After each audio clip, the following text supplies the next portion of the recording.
In 1800, the land at the convergence of the Stony Creek and Conemaugh rivers was located in Somerset County and was part of Conemaugh Township. According to the 1800 U.S. Census, one of the residents of Conemaugh Township was a Swiss-German immigrant by the name of Joseph Johns. In 1795, Joseph had become interested in a piece of land that was known as the Campbell Tract and which was located between the Stony Creek and Conemaugh rivers. Joseph laid out a plan for the new town on the land. Using a grid pattern, he developed lots for sale and included space for a central park. He named it Conemaugh Old Town. Although plans were underway for the creation of a new county, he chartered his new town by registering the plan in Somerset County.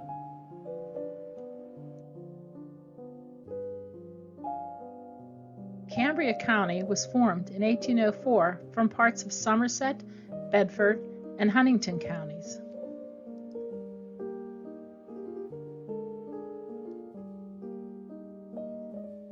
By the 1820 U.S. Census, there were 17 freed blacks living in the county.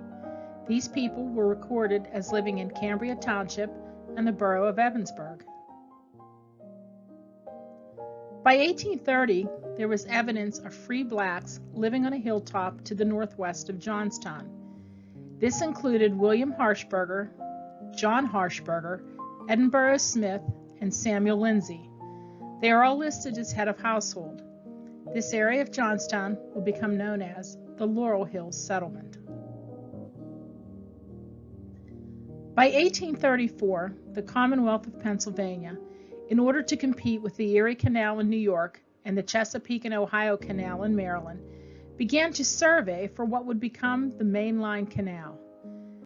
The main line consisted of a series of railroads, canals, and inclined planes. It connected Philadelphia to Pittsburgh and reduced cross-state travel from 12 days on a wagon to just 3 days. It also played a role in creating black communities.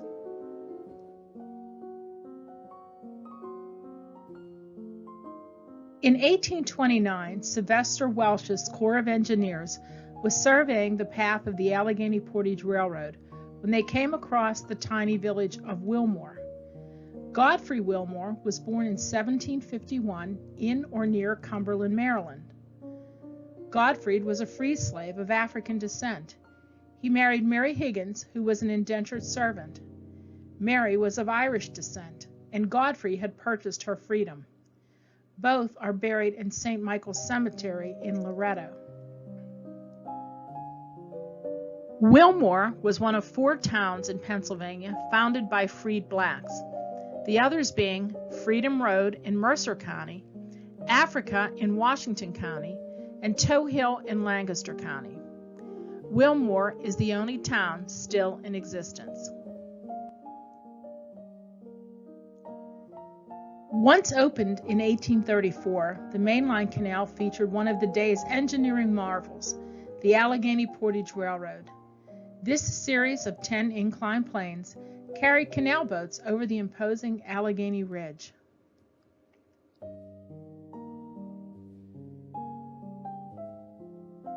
At the top of the summit was the Stone Lemon House, owned and operated by Samuel Lemon. In addition to providing room and board for weary travelers, he also mined coal and timbered to support the railroad. The area grew to become Summit Township. In 1850, Summit Township consisted of a population of 406. Mainly Irish, there were also some German, 1 Scot, and the rest American-born. Many who lived near the summit were listed as laborers, but there were also carpenters, blacksmiths, and riggers. There were storekeepers, merchants, butchers, and hotel keepers. But most importantly, among the residents were 14 freed blacks. Edward Hall, a blacksmith, and his wife Mary and their 4 children, John Thomas, a laborer, his wife Nancy and their 5 children, and Washington Kennedy, a barber.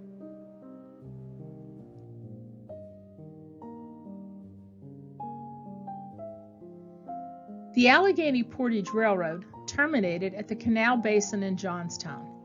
Just as a community grew up around the railroad at the summit, a community of freed blacks also grew up along the canal towpath.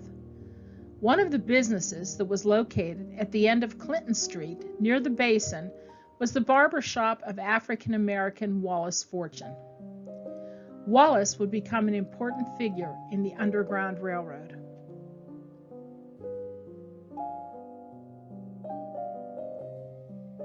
In February 1837, the most important incident involving the Underground Railroad in Cambria County occurred when 2 freedom seekers, Patrick and Abraham, escaped. Brothers, Patrick and Abraham, managed to escape from the farm of John Sherrard in Bath, Virginia. By following the warrior's path, they found themselves in the town of Bloody Run in Bedford County. Being pursued by bounty hunters, the brothers found themselves in a desperate fight to free themselves, which resulted in one of the brothers getting wounded on the cheek by a pistol shot. Escaping from Bloody Run, the brothers next find themselves in the small town of St. Clairsville, where they stayed in the home of a man of their own color. Again, the bounty hunters caught up to them. Another struggle ensued, with one of the brothers managing to wound one of the bounty hunters in the hand with a hatchet. Managing to get over the mountain, the brothers spent their 3rd night at the home of George and Amelia Heltzel. This would be the location of the final fight between the brothers and the bounty hunters. The result of the struggle was one brother shot in the back and the other shot in the leg. Although wounded, they managed to escape and make it to the home of William Slick in Johnstown. At the home of William Slick, the bounty hunters presented Slick with a Virginia warrant for the capture of the brothers.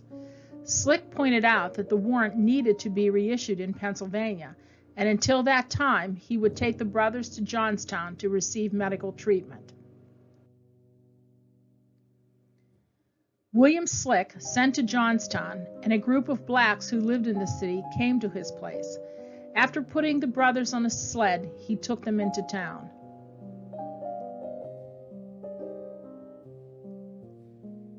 Since the bounty hunters failed to get a warrant for the arrest of the brothers from the state of Pennsylvania, they needed to appear before a local magistrate to have the warrant reissued. During this time, in Johnstown, Patrick and Abraham were being held in a building on the southwest corner of Cover Alley and Clinton Streets. While there, agents of the Underground Railroad managed to get Patrick and Abraham to safety. Those who assisted in his escape included Henry Willis, William Barnett, John Myers, Isaac Wetherington, John Cushion, Frederick Kaler, and Wallace Fortune. Since Patrick and Abraham had escaped, bounty hunter Edward Maxwell filed charges against those he suspected of helping in the escape. A grand jury was convened at the courthouse in Evansburg. Since there were no runaways in custody, the grand jury returned a no true bill verdict against the accused, meaning there was insufficient evidence to sustain charges. The case was dismissed. Being involved with the Underground Railroad and the case of Patrick and Abraham led Wallace Fortune to sell his barber shop in February 1837. During this time, Wallace began to preach among the blacks who were living in the area and working on the canal.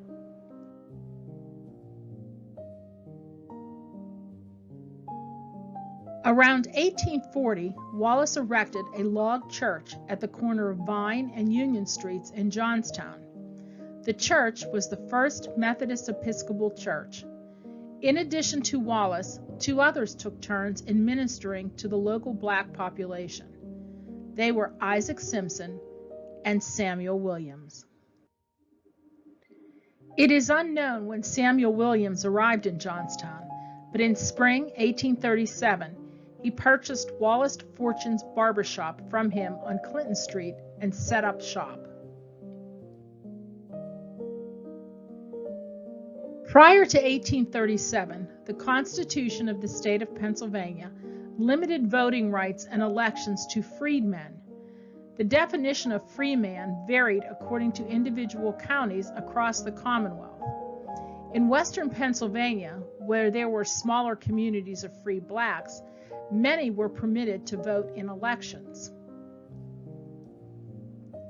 Due to increasing national tensions surrounding the issues of slavery, states' rights, and westward expansion, the state legislature in 1838 enacted an amendment to the Constitution that revoked the rights of black men to vote by inserting the word white in front of freedmen in the Constitution.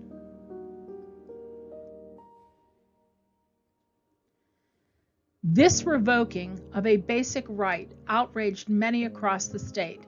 In Philadelphia, abolitionist Robert Purvis attempted to take action. When the amendment was ratified, Purvis drafted a document entitled "The Appeal of 40,000 Citizens Threatened with Disfranchisement."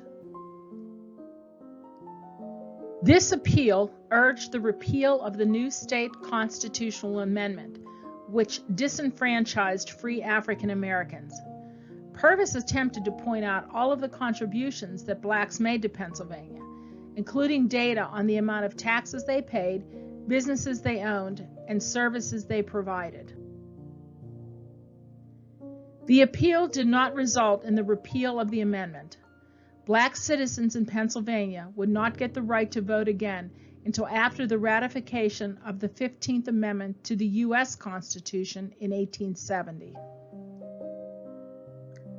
Back in Johnstown, the passage of the amendment would have a profound impact on Samuel Williams. He wrote, "I had ever since I had arrived at the age of 21 years voted at the elections, but at the election of that year, for some cause which I never could understand, I was not allowed to put my vote into the ballot box. This was very grievous to me, and it was the more so because this election was to determine whether I should vote in my native state again."